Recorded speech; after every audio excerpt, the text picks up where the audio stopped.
Hello. एक और सम हम लोग स्टार्ट करने जा रहे हैं दिसंबर 2023 का क्वेश्चन नंबर 1B। ये जो पीवाई की सीरीज है ये पूरा हम लोग करने वाले हैं, तो ये क्वेश्चन नंबर 1B है दिसंबर 2023 का। अब पहले इसको जरा समझो, क्वेश्चन देख के आपको क्लिक होना चाहिए कि ये हायर ऑर्डर डिफरेंशियल इक्वेशन का सम है, क्योंकि उसी में डी स्क्वायर माइनस 4D ऐसे आपको कुछ क्वेश्चन देखने मिलते हैं और राइट साइड में जो है कुछ आपको पीआई मिलते हैं, पर्टिकुलर इंटीग्रल।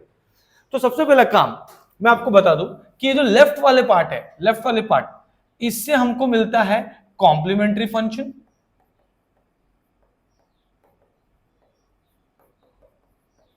और राइट वाले साइड से हम लोग को मिलता है पर्टिकुलर इंटीग्रल।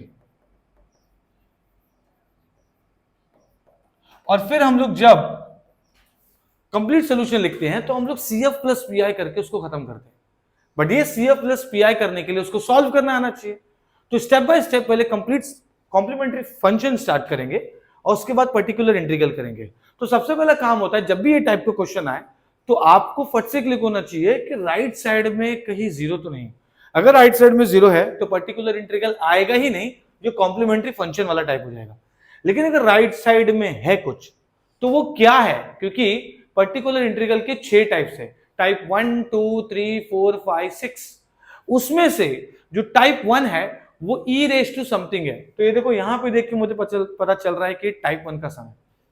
फिर टाइप 2 है वो है साइन कॉस, वो ये है। इसका मतलब जो पीआई इसमें दिया है उसमें सिर्फ टाइप 1 और टाइप 2 दिया है। तो हम लोग को ये समझ में आ गया कि टाइप 1 टाइप 2 का है। स्टार्ट करते हैं सम को। सबसे पहला चीज आपके दिमाग में ये आना चाहिए कि भाई ऑक्सिलरी इक्वेशन से हम लोग कॉम्प्लीमेंट्री फंक्शन निकालेंगे। तो ये क्या हो जाएगा, ऑक्सिलरी इक्वेशन। ऑक्सिलरी इक्वेशन का मतलब होता है जो y के पहले पूरा ब्रैकेट है उसे हम कहते हैं ऑक्सिलरी इक्वेशन। मतलब D square minus 4D plus 4 equal to 0। मतलब d माइनस 2 का होल स्क्वायर हो गया एक तरफ से देखा जाए तो इसका मतलब यह है कि d इज इक्वल टू 2 दो बार है। अब मैं इसी से CF निकालूंगा। CF का मतलब कॉम्प्लीमेंट्री फंक्शन। अब CF कैसे निकालते हैं, रिपीटेड है और रियल है, इमेजिनरी नहीं है इसमें। तो रियल है, रिपीटेड है, तो हम लोग क्या करते हैं रिपीटेड के लिए, पहले लिखते हैं C1 फिर C2x and then e raise to 2x। ये हमारा आ गया CF। अब हम जाएंगे PI पे। तो PI कैसे सॉल्व करते हैं बच्चों, PI कैसे सॉल्व करते हैं? PI हम ऐसे सॉल्व करते हैं कि आपको क्या करना है, आपको ऐसा लिखना है PI particular integral y is equal to, ये जो ब्रैकेट है ये पूरा नीचे आ जाएगा। मतलब 1 upon D square minus 4D plus 4 e raise to 2x plus cos 3x। Okay, अब मेरा काम क्या है, टाइप 1 जैसे मैंने बोला, एक्सपोनेंशियल मतलब टाइप 1 और साइन और कॉस का मतलब टाइप 2। तो ये टाइप 1 है टाइप 2 दोनों में अलग अलग कर देंगे। मतलब 1 upon D square minus 4D plus 4 इसमें भी जाएगा और उसमें भी जाएगा, दोनों में मल्टीप्लाई कर देंगे। तो ये क्या हो जाएगा, 1 upon D square minus 4D plus 4 e raise to 2x and then 1 upon D square minus 4D plus 4 cos 3x। अब दोनों को यूज कैसे करना है, तो उसका पीआई का फॉर्मूला जरा समझ लेते हैं। क्या बोलता है, देखो ध्यान देना यहां पर, 1 upon F of D e raise to ax रहेगा। तो टाइप 1 बोलता है कि x के पहले जो भी कोफिशिएंट है e के ऊपर और x के पहले जो a है, मतलब x का जो भी कोफिशिएंट है वो सीधा d में पुट करो। मतलब ये हो जाएगा 1 अपॉन एफ ऑफ a और e रेज टू ax वैसा का वैसे लिख देने का। टाइप 1 बोलता है, मतलब यहां पर मुझे 2 को d में सिर्फ पुट करना है और कुछ नहीं। ठीक है, अगर इसके अलावा कुछ कंडीशन आता है तो मैं बता दूंगा। अब यहां पर 1 upon F of D cos 3x है। अब एक चीज हमेशा याद रखना, टाइप 2 ये बोलता है कि, मतलब साइन और कॉस ये बोलता है कि we are only applicable for D square. मतलब अगर डी स्क्वायर है तो ही हम सॉल्व कर पाएंगे, आगे बढ़ पाएंगे, वरना आगे नहीं बढ़ पाएंगे। तो यहां पर तो क्या एफ ऑफ डी है, तो होना क्या चाहिए, यहां पे होना क्या चाहिए, एफ ऑफ डी स्क्वायर। तो चलो एफ ऑफ डी स्क्वायर होगा तो ही एप्लीकेबल है। और एप्लीकेबल है भी तो कैसे, कि आपको लेना है एफ ऑफ -3 का स्क्वायर अब बहुत बच्चे करते क्या है, मैं आपको समझाता हूं, ठीक है। एक एग्जाम्पल के तौर पे, जैसे मैंने यहां पे लिया -3 का स्क्वायर, तो -3 का स्क्वायर मतलब -9 आएगा। ये राइट है, जो इस कंसेप्ट के हिसाब से है वो ये है। बहुत बच्चे -3 का स्क्वायर 9 लिख के आते हैं, ये रॉन्ग है।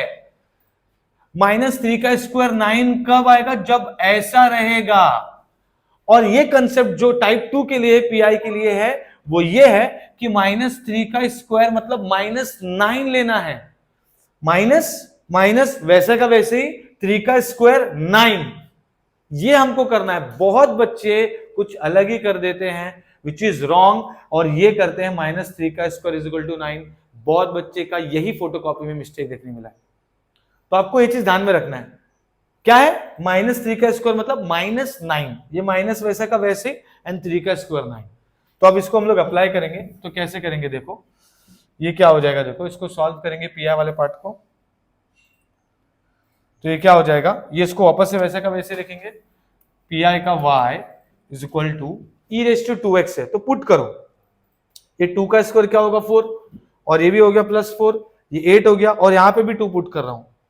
देखो क्या हो रहा है, ध्यान देना, मैं जैसे यहां पे पुट कर रहा हूं, ये देखो 2 का स्क्वायर 4 -4 इंटू 2 +4, मतलब 4 + 4 8 -8 0 आ रहा है, मतलब 1/0 हो रहा है, और 1/0 हो रहा है, इसका मतलब है कि इनफाइनाइट हो रहा है। और जब भी ऐसा हो, चाहे वो टाइप 1 हो चाहे वो टाइप 2 हो, जब भी ऐसा कंडीशन आए कि जहां पर डिनोमिनेटर 0 हो रहा है, 1/0 आ रहा है, मतलब इनफाइनाइट आ रहा है, वो टाइम पे आपको डिफरेंशिएट करना है डिनोमिनेटर को, और ऊपर x लेना है। जैसे हम लोग अभी यहां पे करेंगे, मैंने चेक किया तो ये पूरा 0 हो रहा है, तो 1/0 का मतलब इनफाइनाइट। इसको अवॉइड करने के लिए हम लिखते हैं ऊपर x और नीचे वाले का डेरिवेटिव करते हैं। ये कब करते हैं, ये चीज कब फॉलो होती है, जब नीचे 0 होता है। अगर ये नीचे 0 नहीं हुआ होता, नॉर्मली सॉल्व हो जाता, हम पुट कर देते या कुछ वैल्यू आ जाता तो हो गया सॉल्व, कोई दिक्कत नहीं है। बट यहां पर क्या हो गया, 0 आ गया, और ये 0 आने की वजह से 1/0 इनफाइनाइट बन गया। इनफाइनाइट को अवॉइड करने के लिए हम लोगों का इसका एक कंसेप्ट है, वो समझेंगे कि ऊपर पहले एक x लो और नीचे वाले का डेरिवेटिव कर दो, तो ये क्या हो जाएगा, ये हो जाएगा 2d, मतलब d² का 2d -4d का -4, एंड देन e⁻²x, और फिर प्लस। अब यहां पर देखो क्या होगा, cos 3x है, cos 3x मतलब यहां पर किसके लिए एप्लीकेबल है, टाइप 2, ओनली फॉर d², मतलब मैं यहां पुट करूंगा -3 का स्क्वायर, तो ये हो जाएगा -3 का square -4d + 4, and this is cos 3x, that's it. Okay, तो अब ये क्या हो जाएगा, ये हो जाएगा y इज इक्वल टू, ये हो जाएगा y इज इक्वल टू, अब आगे सॉल्व करेंगे। तो मैं आगे जब सॉल्व कर रहा हूं तो वापस से मैं 2 पुट करूंगा, टाइप 1 पे आ जाऊंगा नॉर्मली जैसे सॉल्व करते हैं, x के पहले 2 है, d में पुट करूंगा, 2 2 जा 4, एंड वापस से 0 हो रहा है, वापस से 0 हो रहा है। अगर ये 0 नहीं होता तो सॉल्व हो जाता, लेकिन वापस से 0 हो रहा है, वापस 0 हुआ तो एक और x, मतलब x के बाद x² हो जाएगा, एंड देन 2d - 4 का डेरिवेटिव ये 2 हो जाएगा, and which is e⁻²x, that's it. मतलब जब जब नीचे 0 होगा, जब जब 1/0 मतलब ये इनफाइनाइट जब भी बनेगा, आपको ऊपर x मल्टीप्लाई करते जाना है और नीचे का डेरिवेटिव करते जाना है। जैसे यहां पर 2 बार हुआ, यहां पे 0 हो रहा था तो इसका x ऊपर मल्टीप्लाई करके d² का 2d - 4 लिखा, वापस से जब मैं 2 पुट कर रहा हूं तो 2 2 जा 4, -4 वापस से 0 आ रहा है, तो ऊपर एक और x मल्टीप्लाई करके x² कर दिया और नीचे वाले का डेरिवेटिव कर दिया, तो 2d - 4 का डेरिवेटिव 2 आ गया, एंड देन e⁻²x वैसा का वैसे। अब ये क्या हो गया, ये हो गया 1/, ये हो गया -9 -4d + 4 cos 3x। अब इसको आगे सॉल्व करेंगे। अब बहुत बच्चे लोग के दिमाग में ये है कि सर ये कंप्लीट क्यों नहीं हुआ अभी तक, सम अप्लाई तो करके हो गया। जब तक पूरे पीआई में से d नहीं चला जाता तब तक सम को सॉल्व करना है, ठीक है। तो ये क्या हो जाएगा, ये हो जाएगा 1/, -9 + 4, मतलब ये हो गया -4d, एंड -9 + 4 मतलब -5 cos 3x। अब जब भी ऐसा आए कि आपको d को तो अभी हटाना है, लेकिन cos d में डाल नहीं सकते, क्योंकि cos किसके लिए एप्लीकेबल है, खाली d² के लिए, जैसा मैंने स्टार्टिंग में बताया। तो हम क्या करेंगे, इसका कॉन्जुगेट लेंगे, कॉन्जुगेट का मतलब है इसका रैशनलाइज करेंगे। उसके पहले थोड़ा साइन को बैलेंस कर लेते हैं, तो हो जाएगा x square minus 2x e raise to 2x minus, मतलब ये प्लस 1 अपॉन, ये हो जाएगा माइनस कॉमन, ये हो जाएगा 4d प्लस 5, करेक्ट है। ये माइनस निकाल लिया, क्या हो गया 4d प्लस 5 हो गया। इसका रैशनलाइज कर लो, ये हो गया 4d minus 5 and then 4d minus 5 and then cos 3x। Okay, तो अब ये क्या होगा, ये माइनस इधर आ गया, तो ये हो गया x square by 2 e raise to 2x minus 1 upon 4d plus 5 and then ये अब यहां पे मैं मल्टीप्लाई कर सकता हूं, मतलब मैं अगर इसको ऐसा कर दिया, ये प्लस माइनस माइनस कर दिया, तो ऊपर तो आ जाएगा 4d माइनस 5, लेकिन नीचे क्या होगा a plus B A minus B, हमने रैशनलाइज बचपन से सीखते आ रहे हैं। तो a प्लस बी माइनस में मतलब क्या हो गया, ये हो गया 4d का स्क्वायर मतलब 16d स्क्वायर माइनस 5 का square which is 25 and this is cos 3x। अब इसको आगे सॉल्व करेंगे, ये हो जाएगा x square by 2 e raise to 2x, ये हो जाएगा 4d माइनस 5 और यहां पर मैं लिख दूंगा 16 माइनस 3 का स्क्वायर माइनस 25 cos 3x। देखो यहां पर गड़बड़ मत करना, वापस से बता रहा हूं, ये हमको अप्लाई करना है जब भी हम लोग क्या करेंगे, साइन और कॉस अप्लाई करेंगे।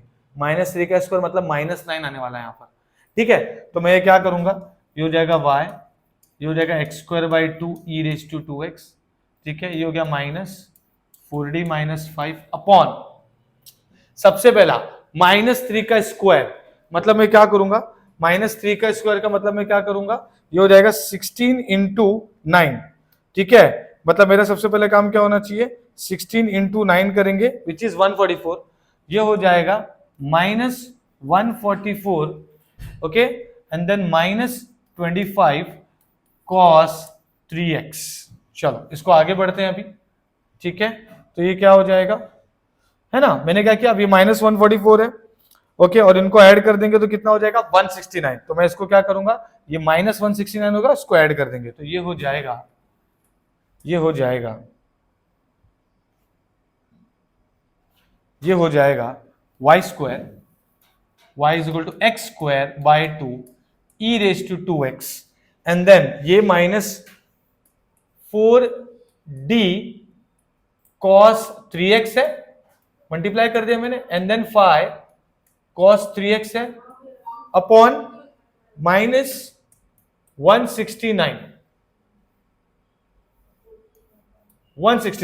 ठीक है, minus 144 minus 25 is minus 169 and then इन लोगों को ऐड, ये माइनस माइनस प्लस हो जाएगा, तो ये हो जाएगा y x square by 2 e raise to 2x, ये प्लस हो गया, okay, and then 4 derivative of cos 3x, derivative of cos x is minus sine 3x, तो हो जाएगा minus sine 3x and 3x का इंटू 3 और ये minus 5 cos 3x, minus 5 cos 3x, okay, and then यहां पर हो गया ये 169।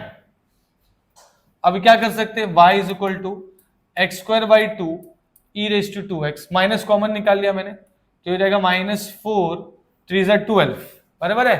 अब ये 4 3 12, देखो यहां पे ध्यान देना, ये जो 4 है ये सिर्फ इसके लिए है, बाकी इसके लिए नहीं है, समझा, ओके।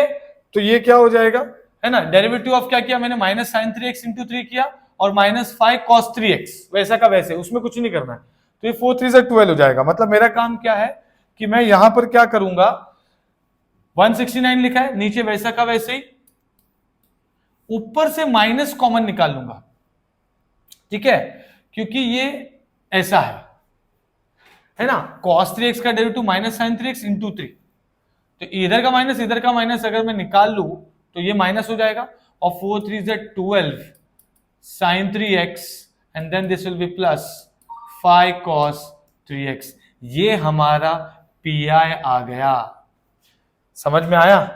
अब हम लोग लिखेंगे कंप्लीट सोल्यूशन, ठीक है।